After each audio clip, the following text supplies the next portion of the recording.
Hello and welcome to Lost Love Chronicles. Dear listeners, before we get started, drop a quick hi in the comments and let us know where you're tuning in from. Also, if you have any suggestions for us to make the channel better, please let us know. Now let's start with the story. I stood in the blazing Colorado sun, squinting at the empty spot where our car had been just 10 minutes earlier. My wife, Kyla, and her friends Emma, Serena, and Lauren had disappeared. At first, I thought it was just another one of their stupid pranks. They were always pushing boundaries, testing how much I could take before I broke. 5 years of marriage had worn me down.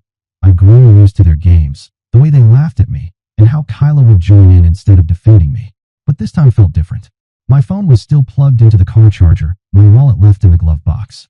All I had was the faded t-shirt and jeans I was wearing, and a growing pit in my stomach as the minutes passed. We'd been on this road trip to Serena's lake house for 3 days, and I'd been miserable the whole time. Kyla had begged me to come, saying it would be a chance to bond with her friends. I wasn't keen on the idea her friends always treated me like an outsider, throwing jabs and sharing inside jokes I wasn't part of, but I went anyway because I loved her, or at least I thought I did. The gas station was in the middle of nowhere, a dusty little stop off the highway with a flickering sign and a single pump. I'd gone inside to use the bathroom, thinking they'd wait for me. They always did. But this time, they didn't. An hour passed. I paced the cracked pavement, kicking pebbles, telling myself they'd be back any second, that I'd hear the crunch of tires or Kyla's voice calling gotcha. But the road stayed silent. 2 hours later, sweat was dripping down my neck, my throat dry. I replayed the last few days in my mind, the way Serena smirked when she spilled coffee on my lap, how Lauren whispered something to Kyla that made her giggle while sneaking glances at me, and how Emma just watched everything with that smug grin. I should have seen it coming. They'd been building up to this, and I was too blind to notice. A truck pulled up, its engine rumbling loud enough to snap me out of my thoughts. The driver, a big man with a gray beard and a stained ball cap, leaned out the window. "You okay, buddy? You've been standing here a while," he said, his voice rough but kind. It hit me like a punch. I wasn't okay. They weren't coming back. Kyla wasn't coming back. I swallowed hard, trying to keep my voice steady. "Yeah, my ride left me. Think you could help?" He nodded, like he'd seen someone stranded like me before. "Hop in. Where you headed?" I didn't even know any more home. Back to Kyla and the life we'd built? But as I climbed into the cab, something inside me shifted. 5 years of her laughing at me, brushing me off, letting her friends treat me like dirt, all that anger and hurt came flooding back. I stared out the window as the gas station disappeared in the side mirror. The trucker didn't ask many questions, just kept driving, humming an old country tune. My hands clenched into fists on my lap. I could have borrowed his phone, called Kyla, demanded answers. But what would she say? It was just a joke. "Babe, don't be so sensitive." I'd heard that line 1,000 times before.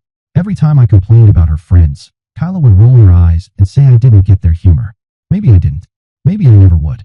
But standing there alone, abandoned like a stray dog, I realized something they didn't get me either. And Kyla? She kept choosing them over me, again and again. The trucker dropped me off at a crossroads and pointed toward Grand Junction, the nearest town. "Good luck, man," he said, tipping his cap. I nodded, my throat tight, and started walking. My shoes scraped the dirt, the sun blazing overhead. No phone, no money, no plan, just me on the open road. Part of me wanted to turn back, beg someone at the gas station to call her, to fix this. But a louder part pushed me forward. I was done being the joke, done being the guy they laughed at. Kyla and her friends thought they'd won, thought they'd broken me. But as I trudged toward Grand Junction, a strange calm settled over me. They hadn't broken me, they'd set me free. I didn't know what awaited me in that town. I didn't know how I'd eat, where I'd sleep, or how I'd survive with nothing. But for the first time in years, I wasn't afraid of what Kyla would think. I wasn't worried about her friend's next move. I was alone, yes, but not helpless. The road stretched out before me, endless and empty, and I kept walking. They'd left me behind, but maybe that was the best thing they could have done. Maybe this was my chance to find out who I was without her, without them. By the time the sun began to dip low, painting the sky orange, I had made up my mind. I wasn't going back. Not to Kyla, not to that life. Whatever came next, it was mine to build. I stood at that dusty crossroads where the trucker had dropped me, the Colorado wind kicking up little swirls of dirt around my feet. Grand Junction was somewhere ahead, but I had no map, no phone, no money, just the clothes on my back and a head full of spinning thoughts. Kyla and her friends had left me high and dry. Part of me still wanted to find a way to call her, to hear her voice, to demand she turn the car around. But then I remembered how she'd laughed when Serena spilled my beer at the lake house, how she'd shrugged when I asked her to stand up for me. 5 years of that, 5 years of feeling like guest in my own marriage. No, I wasn't calling her. Not this time. I started walking toward town, my sneakers crunching on the gravel, the sun still high and baking the ground. Sweat soaked through my shirt. I didn't know how far Grand Junction was miles. Probably, but I didn't care. Every step felt like a choice, like I was leaving her behind one footprint at a time. My mind kept drifting back to the gas station, to the moment I stepped out of that grimy bathroom and saw nothing but empty pavement.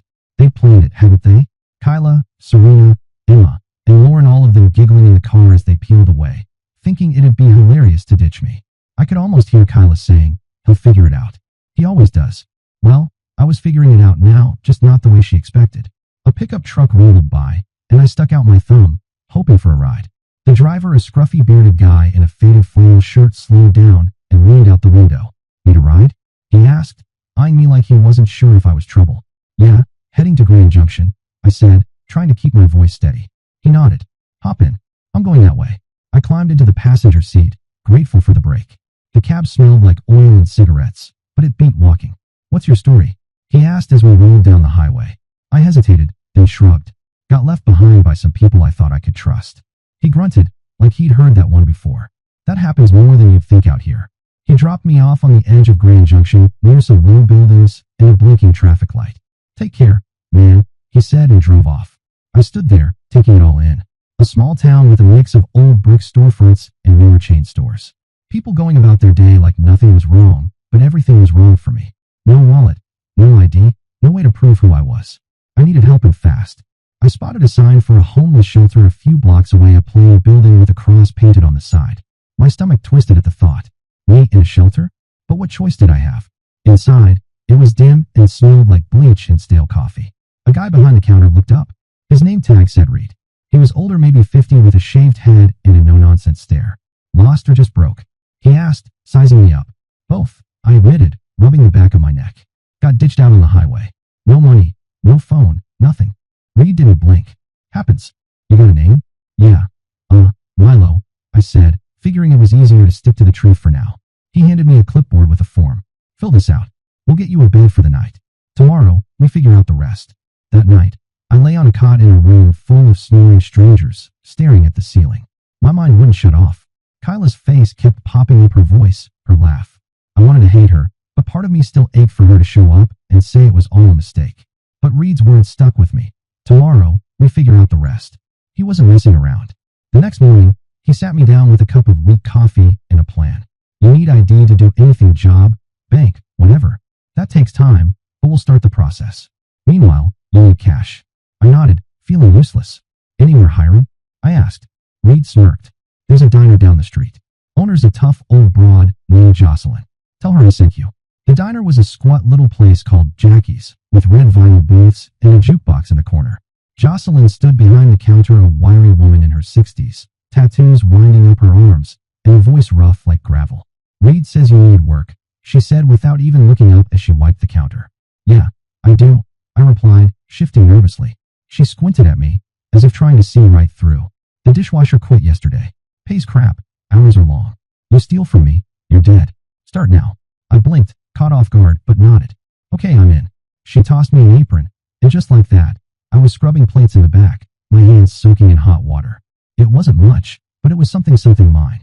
No Kyla, no friends laughing at me, just me and a pile of greasy dishes.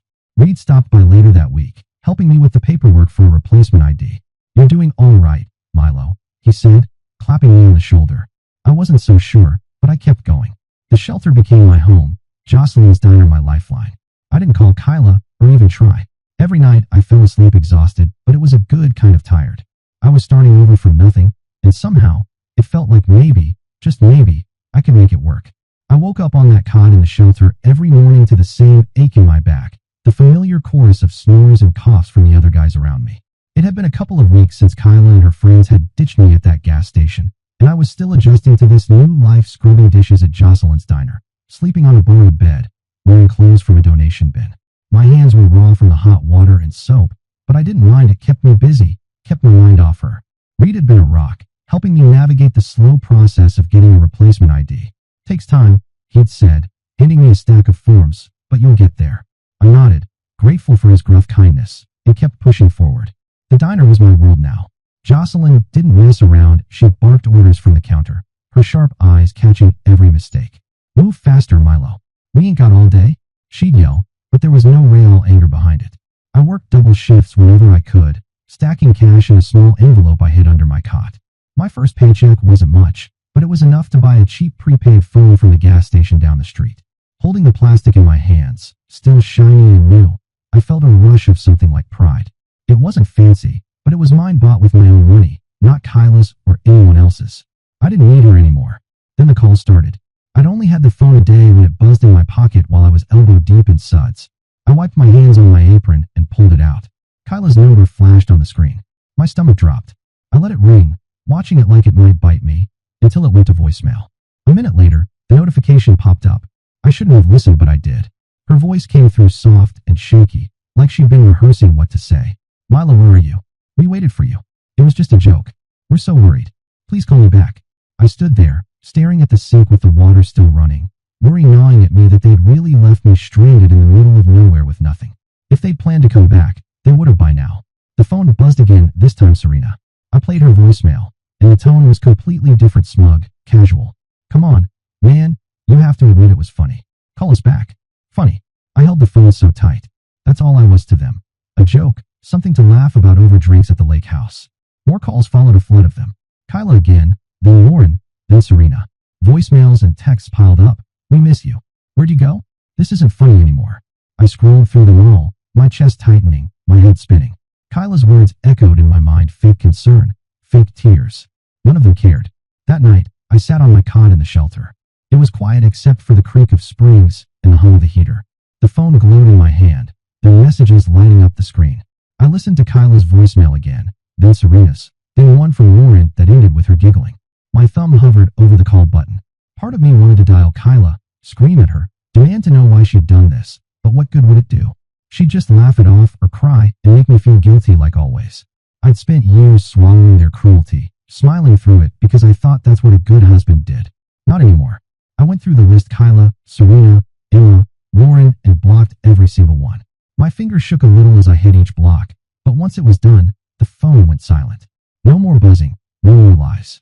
I leaned back against the wall and let out a breath I didn't realize I'd been holding. It felt like cutting a rope I'd been tangled in for years. They couldn't reach me anymore. They didn't get to decide how this ended. I did. The next day, I went back to the diner like nothing had happened, plunging my hands into the dishwater and letting the heat burn away the last of their voices from my head. Jocelyn noticed something was off. "You're quiet today," she said, tossing me a rag to wipe down the counter. "Trouble?" I shrugged, not wanting to get into it. "Just sorting some stuff out." She snorted, "Long as it don't mess with my kitchen." I smirked. She didn't care about my drama, just the job. It was refreshing. Later, Reed stopped by with a paper showing my ID case number was moving along. "You holding up?" he asked. I nodded. "Yeah, better than I thought." He clapped me on the shoulder and left me to it. By the end of the week, I'd saved enough to buy a second-hand jacket from the shelter's donation pile. Nothing fancy, but it kept the chill off.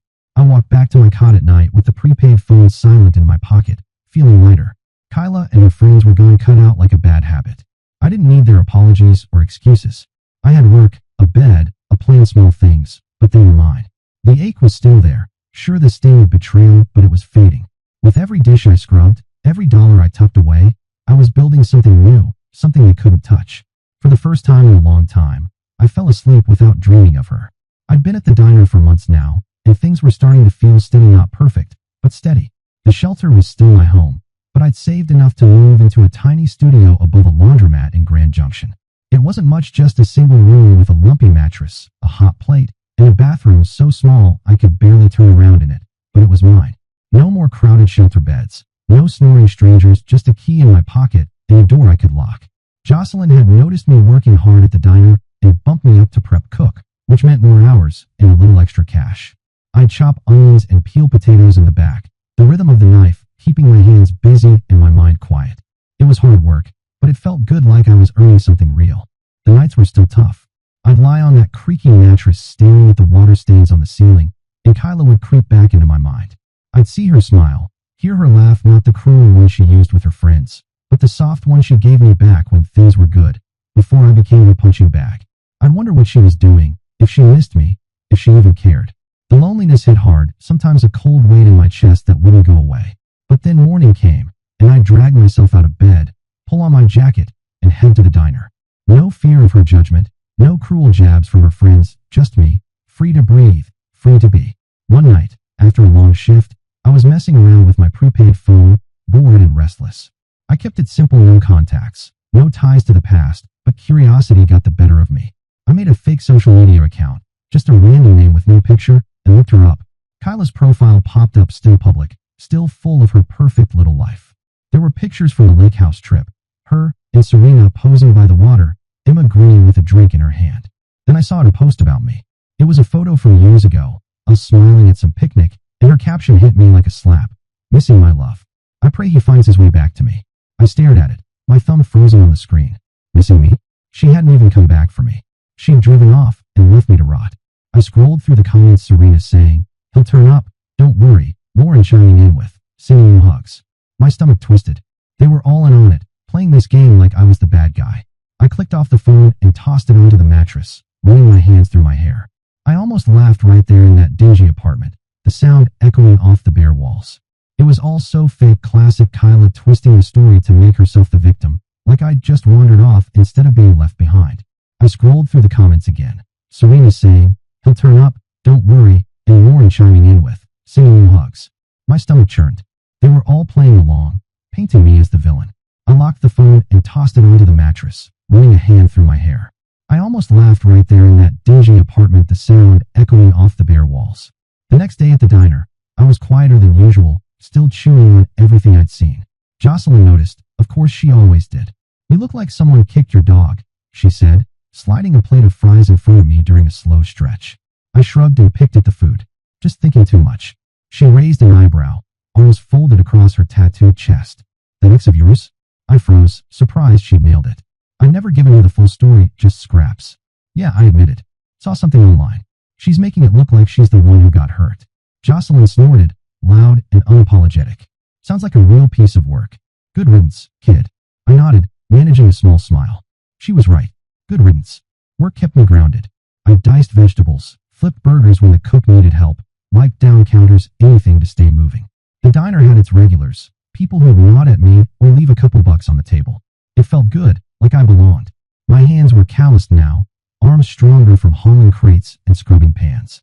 Sometimes I'd catch my reflection in the diner's glass door, tired eyes, messy hair, but I saw a guy who was holding it together, one day at a time. Kyla's post faded from memory, replaced by the clatter of dishes and Jocelyn's gruff voice barking orders. I stopped checking her social media after that. Didn't need to. Whatever lies she was spinning didn't matter. I had my studio, my job, my life. Small, sure, but it was growing. The loneliness still came, especially on quiet nights when the laundromat downstairs rattled and hummed. But it didn't hit as hard anymore. I'd wake to the smell of detergent drifting through the floorboards, pull on my boots, and step into the cold morning air. No one was waiting to mock me. No one rolling their eyes at every word. I could just be Milo, plain, simple Milo, and that was enough. For the first time in years, I felt like I was standing on solid ground, not sinking in quicksand. Freedom wasn't loud or dramatic. It was this: my key, my paycheck, my choice, and I wasn't giving it back. I'd been living above the laundromat for a while, settling into a rhythm that felt like mine. Work at the diner, save up, sleep in my own space. The days blurred together, but they were good. Steady. Then she walked in. Selena. She started coming to Jocelyn's diner twice a week. Always sat in the same booth by the window. Always had a stack of textbooks and a pen in hand. She was a med student, I could tell from the way she mumbled medical terms under her breath while scribbling in her notebook. Her order never changed. Denver omelet, no tomatoes, extra coffee. She barely looked up when I brought it over. Sometimes I'd catch myself watching her, amused by how she'd get so absorbed in her studies that her fork would hang midair for a solid minute before she remembered it was there. I'm not sure why I started messing with her. Maybe I was bored. Maybe I just wanted to see her smile. I began swapping out my name tag with made-up names: Bob one day, Steve the next, then Carl, just to see if she'd notice. At first, she didn't, too buried in her books. But one morning, I walked over with Rusty pinned to my chest, and she finally looked up. Her eyes narrowed, flicking from the tag to my face. "Your name tag is wrong," she said, quiet, firm, like she was diagnosing me. I grinned, caught a little off guard. "Is it?" I asked, even though she'd never actually asked my real name. She smirked, just slightly, and went back to her notes. That was our first real moment, and it stuck. Work kept me busy, But Selena quickly became the highlight of my week. She'd show up, order the usual, and I'd find excuses to swing by her table, refill her coffee, clear her plate, ask if she needed anything. She'd nod or give a quiet thanks, but that smirk stayed in my head. It felt like a challenge. One day she came in looking exhausted, hair a mess, her backpack weighed down with books. Rough night, I asked as I set her coffee down. She sighed, rolling her eyes. Exams. I haven't slept in 2 days. I nodded, didn't push it, but when she wasn't looking, I slipped an extra hash brown onto her plate. She noticed. You're sneaky, she said. I shrugged. Gotta keep you awake somehow. Our first date wasn't even planned. She showed up one evening dressed up jeans and a nice top, way different from her usual hoodie. My friends bailed on a reservation at this pizza place across town, she said, almost to herself. Then she looked up at me. I'm not wasting it. You free? I was wiping down the counter, my shift almost over, and Jocelyn was within earshot. Go on, kid, she barked. You're no use to me moping around. So I went. We split a pepperoni pizza and a pitcher of soda. She really laughed when I told her about the fake name tags.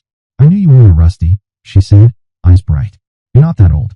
We talked all night about med school stress, my job at the diner, silly stuff like favorite movies. It felt easy, natural, like we'd known each other forever. 6 months later, she moved into my little studio. It was cramped, her books took up half the space, and we'd constantly bump into each other cooking on the tiny hot plate, but I didn't care. She'd study late into the night, her lamp glowing while I slept, and I'd wake up to her muttering anatomy terms in her sleep. Weirdly enough, it was comforting. A year later, we upgraded to a bigger place, a real apartment with an actual kitchen and a couch that didn't smell like bleach. Selena was nothing like Kyla. She didn't mock me, didn't make me feel small. When I doubted myself, she'd simply say, "You've got this," and somehow, I believed her. We cooked together, watched old TV reruns, argued over dishes left in the sink. It was simple, but it was ours. Kyla, though, wouldn't let go. She started emailing me. Somehow, she'd found my address, probably from an old bill. The first one came a few weeks after Selena moved in. I was chopping peppers at the diner when it popped up on my phone. Milo, I just want to know you're okay. I miss you. We all do. I stared at it, knife hovering over the cutting board. Miss me? She'd abandoned me at a gas station and laughed about it with her friends. And now she missed me? I deleted the message without replying. More followed. Some short, others long. All of them oozing with that same fake sweetness she was so good at. I messed up. I know. Please talk to me. I saw your grandma, she's worried. They stirred that old ache in my chest, sure. But I hit delete every time. One day, Selena caught me frowning at my phone. Who's that? She asked. Nobody, I said. And she didn't press. She didn't need to. I wasn't going back. Life with Selena was good, better than I thought I'd ever deserve. The diner was humming. My hands were steady. And Kyla's emails had become background noise, easy to ignore. I'd built something real, something solid. Every day with Selena proved it. She'd tease me about my cooking. I'd laugh at her off-key singing. We'd fall asleep, wrapped up together on our secondhand couch. Kyla could send all the emails she wanted. I didn't owe her anything. My world was here now with Selena, and I wasn't letting go. I was working the grill at Jocelyn's diner, flipping a burger as the sizzle and grease filled the air. Things had been good, better than good. Selena and I had settled into our new apartment, a big upgrade from the cramped studio above the laundromat.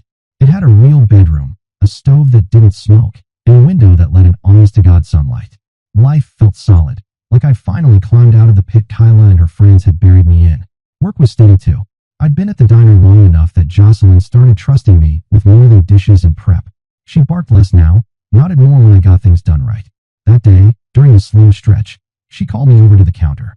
Her sharp eyes locked onto mine like she had something serious to say. Milo, she said, wiping her hands on a rag. You're not half bad at this. I smirked, thinking she was joking, but her face stayed dead serious. I'm opening a second spot across town. Smaller joint, but it's mine. Need someone to run it. You in? I froze, spatula in hand. The burger's still sizzling behind me. Me? Run a diner? Sure. I'd gone from scrubbing dishes to working the line, but managing the whole place? You serious? I asked, my voice rougher than I meant. She snorted. Do I look like I'm kidding? You've got the chops. You work hard, don't steal, don't whine. Say yes or no. My head spun. A year ago, I was stranded at a gas station with nothing. Now, I was being offered a chance to run a diner. Part of me wanted to say no, convinced it was some kind of setup like one of Kyla's old tricks all over again. That night, I sat on the couch and was now staring at the TV without really watching. Selena came home from a late study session, dropped her bag by the door, and noticed me just sitting there. What's up? She asked, kicking off her shoes. I told her about Jocelyn's offer, my voice low like saying it too loud might make it disappear. She wants me to run her new diner. Me in charge. Selena dropped down beside me, her knee brushing mine. And you're thinking of saying no? She said, reading me like she always did. I shrugged, rubbing the back of my neck. I don't know. What if I mess it up? She took my hand, her grip steady. You're already running that place half the time, taking orders, fixing things, stepping in when she's yelling at someone else. Just make it official. You've got this. Her words hit me hard like a jolt I didn't know I needed. She didn't hesitate, didn't question, just believed in me. And that was new. Strange. Good. Kyla would have laughed. Said something like, you? A boss. Her friends would have joined in, mocking me. But Selena just looked at me calm, sure, and I nodded. Okay, I'll do it.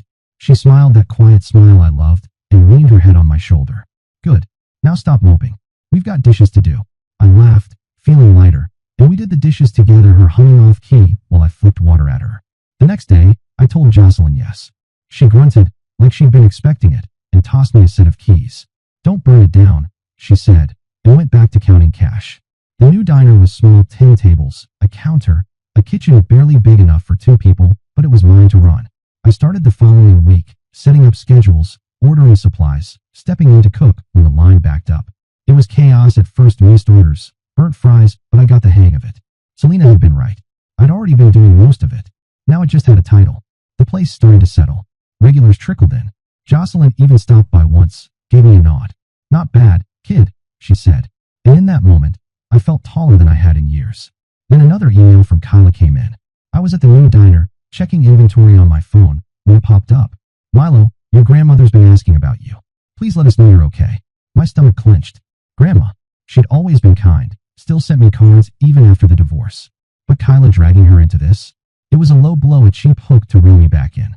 I pictured her typing a message, maybe even working up fake tears. Guilt was her go-to weapon. I deleted it, my thumb pressing the screen harder than it needed to. She didn't get to use grandma against me, not after everything. I hadn't called home in a while, sure, but I'd fix that on my own. Not through her. I threw myself into the diner even more after that, keeping busy so I wouldn't drift into old memories.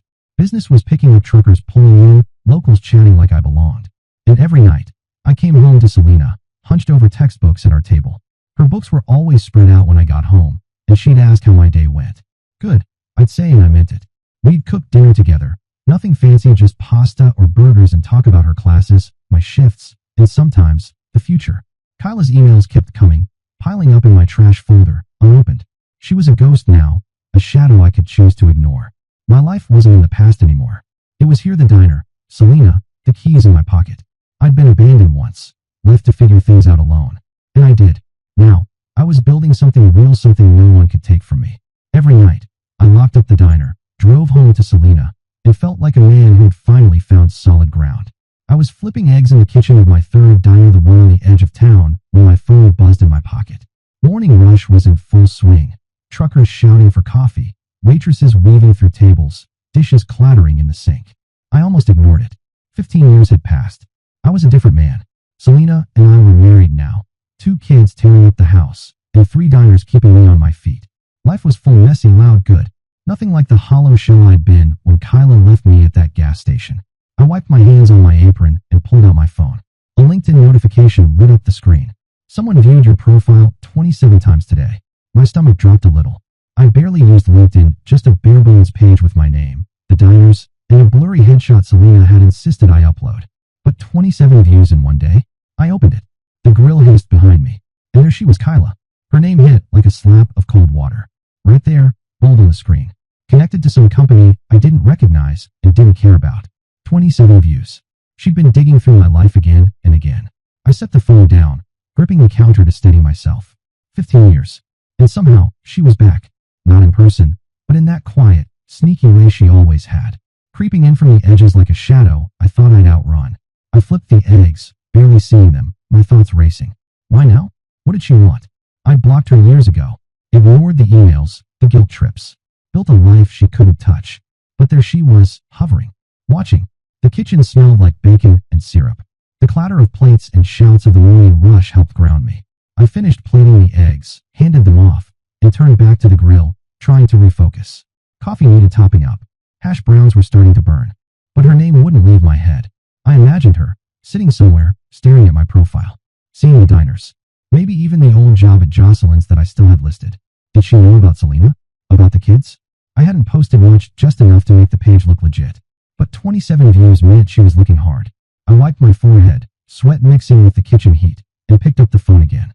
Her profile stared back. Kyla, older now. Shorter hair. A tight smile in her picture.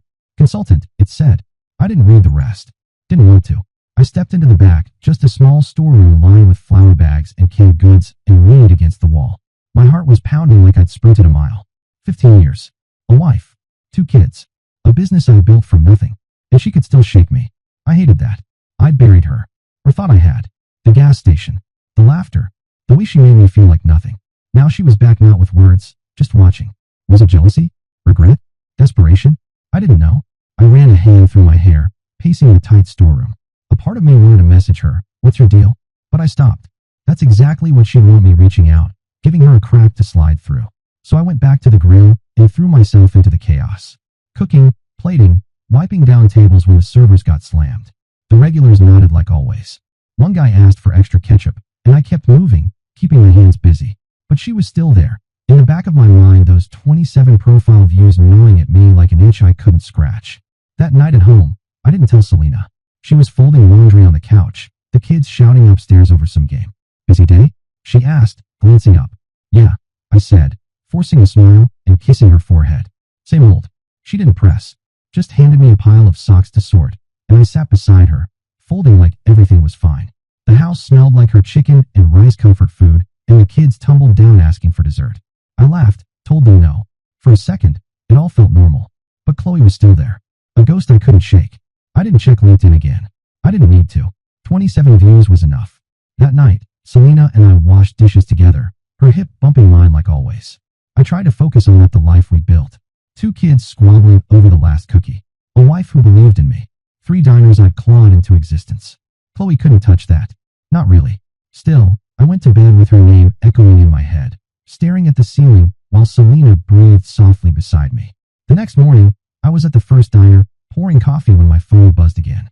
I didn't look, just shoved it deeper in my pocket. If it was her, I didn't want to know. I'd spent years locking her out. Now she was knocking again, quiet but steady. I threw myself into the work. Grill, register, counters. Kept my hands moving, my voice steady. She was out there somewhere, but I was here. Grounded. Solid. Whatever she wanted, whatever game this was, I wasn't playing. Not now. Not ever, if I could help it. I was wiping down the counter at the original diner, the one where Jocelyn first gave me a shot, when the door jingled. And they walked in. Chloe, Serena, Emma. 3 days after those LinkedIn alerts, and part of me had been waiting for something like this. The breakfast rush had just thinned out, leaving a few regulars nursing their coffees. The air was thick with grease and the smell of burnt toast. I saw them before they saw me, Chloe's cropped hair catching the light. Serena still walking like she owned the place. Emma hunched beside them like she wished she was anywhere else. My gut twisted. My hands froze on the rag. 15 years since they'd left me at that gas station. And now here they were. In my diner. My turf. I didn't move at first, just watched them pick a booth by the window. Their voices low but unmistakable. I could have stayed behind the counter. Let someone else handle it. But something pulled me forward, anger maybe, or just the need to face it. To see it through. I grabbed the coffee pot, more to hold on to than anything, and walked over. Chloe saw me first. Her eyes widened. Her mouth dropped open. "Oh my God. It's you," she said, her voice trembling like she hadn't planned for this. Serena leaned back, that familiar smirk on her face. "Hey, look at you. Big shot now." Emma glanced up, then quickly dropped her eyes, her fingers fiddling with the corner of the menu. I stood there, coffee pot in hand, taking in an older, worn, carrying a quiet kind of desperation I hadn't expected. "What do you want?" I asked, flat and direct. My voice was harder than how I really felt. Kyla shifted, leaning forward, her hands wringing together. "Milo, can we talk? Please?" I didn't sit, didn't soften. "I'm working. Talk." She swallowed, shot a quick look to Serena, then started in. Her life had unraveled, her little business failed, her marriage to some guy I didn't know had fallen apart, and now she was broke. Reaching. Serena jumped in, playing it cool like always. "You're doing okay, right? 3 diners? We just need a little help. You know, for old times." Emma nodded, voice barely a whisper. "Just a little help." I listened, let it all roll over me. Kyla's sob story, Serena's fake charm, Emma's silent guilt. They'd coordinated this. Tracked me down. Thought I'd fold. I gripped the coffee pot a little tighter, the heat grounding me as I watched them squirm. Kyla's eyes were glossy. Serena's smirk faltered. Emma was tearing up her napkin. I thought of those 27 profile views. The LinkedIn stalking. The audacity to show up here like I'd forgotten what they'd done. I turned and walked back to the office, a tiny room with a desk and a pile of receipts. My boots echoed on the floor. They wanted money. After leaving me with nothing. After laughing about it. They thought I'd just hand it over. I sat down, chair creaking, stared at the wall for a beat. My hands trembled, not from fear. From fury. I didn't yell. Didn't throw them out. Instead, I pulled out an envelope, scribbled a check, and walked back out. They were still whispering, heads snapping up when they saw me. I dropped the envelope in front of Kyla. She grabbed it fast, her face lighting up just for a second. Then she opened it. $73.50. The exact price of a Greyhound ticket from Grand Junction to home. 15 years ago. Her smile vanished. She froze, breath catching. Serena snatched the check, scowling. What the hell is this? I leaned in, voice low and steady. That's what it would have cost me to get back to you that day. I didn't. You don't get more than that. Kyla's mouth opened, but no words came. Serena shoved the check back at me. You're a jerk, Milo. After everything. I cut her off. After everything? You left me. You laughed. This is me being generous. Emma flinched, fists clenched in her lap, but she didn't say a word. I straightened up, looked them over, Kyla pale, Serena burning, Emma shrinking into the seat. It's time to leave, I said, loud enough for the whole diner to hear. Don't come back. I turned away, heart pounding but steps steady. The waitress hovered nearby, unsure, but I waved her off. They're done, I said, grabbing a rag and wiping my hands. They lingered a moment, stunned, then scrambled out.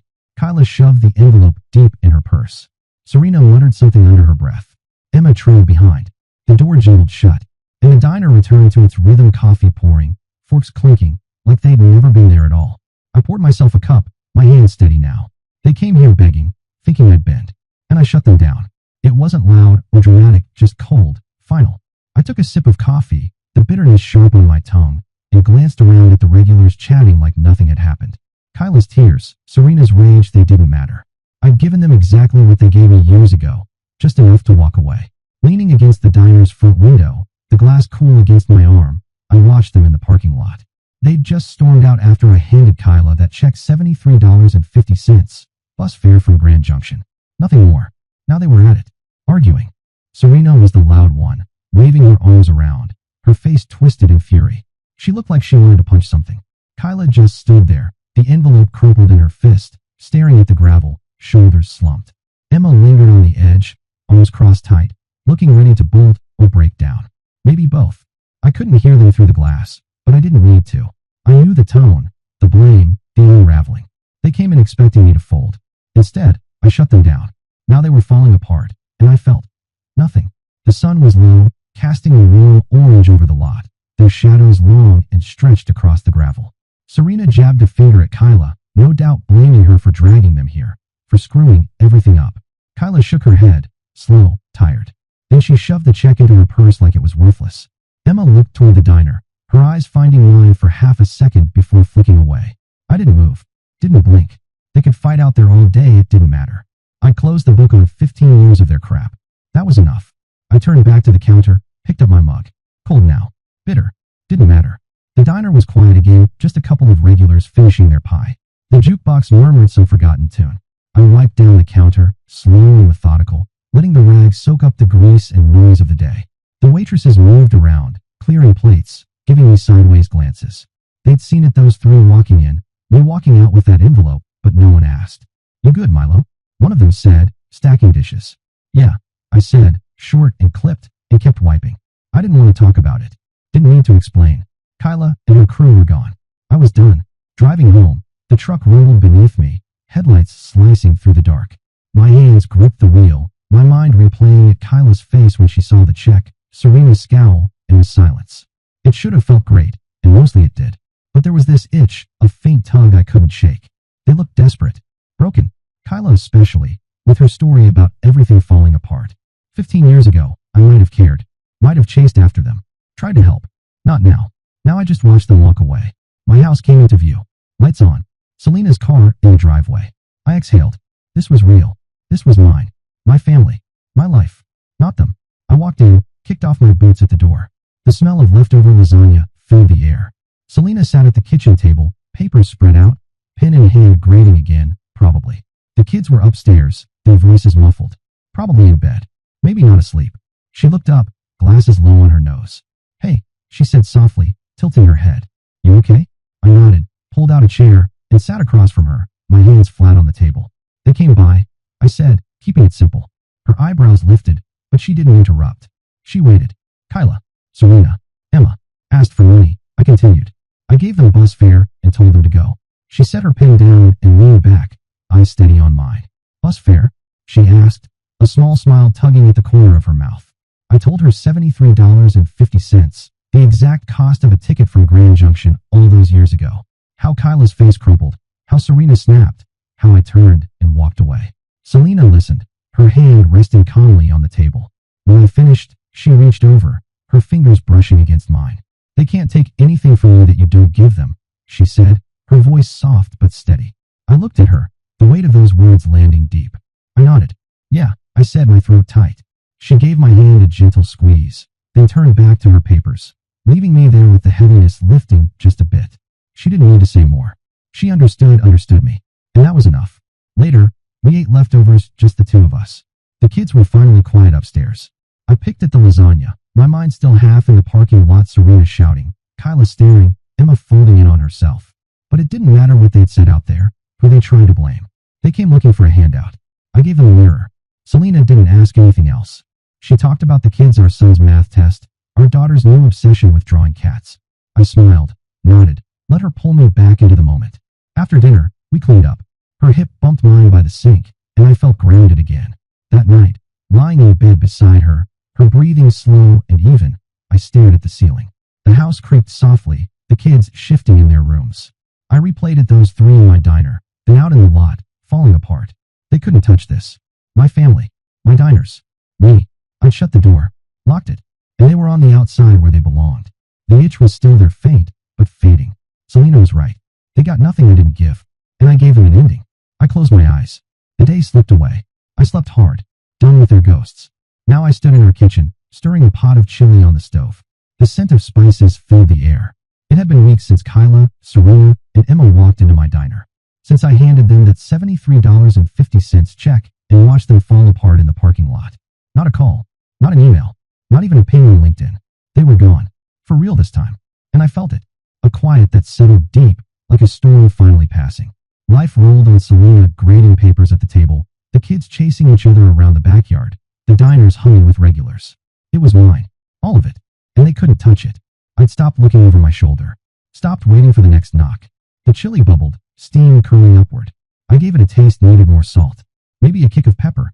Selena glanced up from her stack of tests, her glasses slipping down her nose. "Smells good," she said, smiling that soft smile I loved. "Better be," I said, grinning. She laughed light, easy. The kids burst in from the yard, all noise and energy. Our son came charging in, waving a muddy stick, while our daughter shrieked about some bug she'd found. "Out both of you. Wash up," I barked, pointing to the sink. They groaned but obeyed, splashing water everywhere. It was chaos, loud, messy, but it was ours. Kyla's face, those tears she tried to sell me, faded a little more each day, replaced by this. Work was steady too. I bounced between the three diners, flipping burgers, checking stock, cracking jokes with the waitresses. The regulars knew me now. Old Tom with his never-empty coffee cup, the big tipping trucker, the lady who always asked for extra napkins. They'd nod and say, "Hey Milo," and I'd nod back, grounded, like I finally belonged. Jocelyn stopped by the first diner one morning. Her tattoos had faded, but her glare hadn't. "You didn't screw it up," she said, giving the place a once-over. Then she clapped my shoulder and walked out. High praise from her, I muttered, chuckling as I poured coffee for a table. And I thought about how far I'd come from a gas station nobody to this. I didn't check on Kyla anymore. No fake accounts. No late-night scrolling. I'd done that once, years ago, watching her play the grieving widow online. But now, I didn't need to know. She was out there somewhere, living whatever life she had after her business went under and her marriage fell apart. Serena and Emma maybe still mad, maybe still blaming Kyla. Didn't matter. They'd come looking for help, and I'd handed them the end. That $73.50 check was the last thing I'd ever give them, just enough to walk away, like they once left me. And I didn't feel guilty. I felt free. That weekend, Selena and I took the kids to the park. It was crisp, leaves crunching under our boots. Our son ran ahead, kicking the ball. Our daughter clung to my hand, pointing at every squirrel. Selena walked beside me, her arm brushing mine. We didn't talk much, just watched, breathed, lived. For a moment, I thought about Kyla, her voice cracking that day in the diner, and then I let it go. She couldn't touch this. Not even close. I built this life without her, in spite of her, and it was better than anything she ever offered. You're quiet, Selena said, nudging me. Just happy, I answered. She squeezed my hand, knowing I meant it. Back home, we had the chili too spicy. The kids complained, but still shoveled it down, arguing over the last roll. Selena rolled her eyes at their noise, and I sat there taking it all in. This was it. The best kind of revenge, if you could even call it that. Not some grand confrontation. Not rubbing it in their faces. Just living well. Living real. Kyla wanted me to break. To crawl back. But I didn't. I walked away from that gas station. From her. And I kept going. Reed at the shelter. Jocelyn's diner. Selena's laugh. These kids. Every step was mine. Every piece earned. They didn't lose because I beat them. They lost because I stopped playing their games. The days kept moving, school runs, diner shifts, quiet evenings with Selena on the couch. I didn't look back. Didn't need to. Kyla was just a memory now, a shadow that couldn't touch me anymore. Sometimes she'd flash through my mind, her smirk, her tears, but it never stayed. I'd turn the radio up, flip a burger, hug my daughter, and she'd fade away. The diners thrived. The kids grew. Selena and I bickered over little things, like whose turn it was to mow the lawn. It was simple, messy, perfect. I'd wake early, make coffee, stand in the kitchen, looking out at the yard and feel it. Peace. Deep and steady. One night, after the kids were asleep, I sat on the porch with a beer, the cool air resting on my skin. Selena came out wrapped in a blanket and settled beside me. What's on your mind? She asked softly. I took a sip, staring at the stars. Nothing, I said, then smiled. Everything. She leaned her head on my shoulder, and we sat quietly together. Kyla was gone. Really gone. And I was here. Whole. The best revenge wasn't revenge at all. It was this right now. A life so good I didn't have to prove a thing. I'd made it. And that was enough. Dear listeners, please share your thoughts in the comments section below, and don't forget to like, share, and subscribe.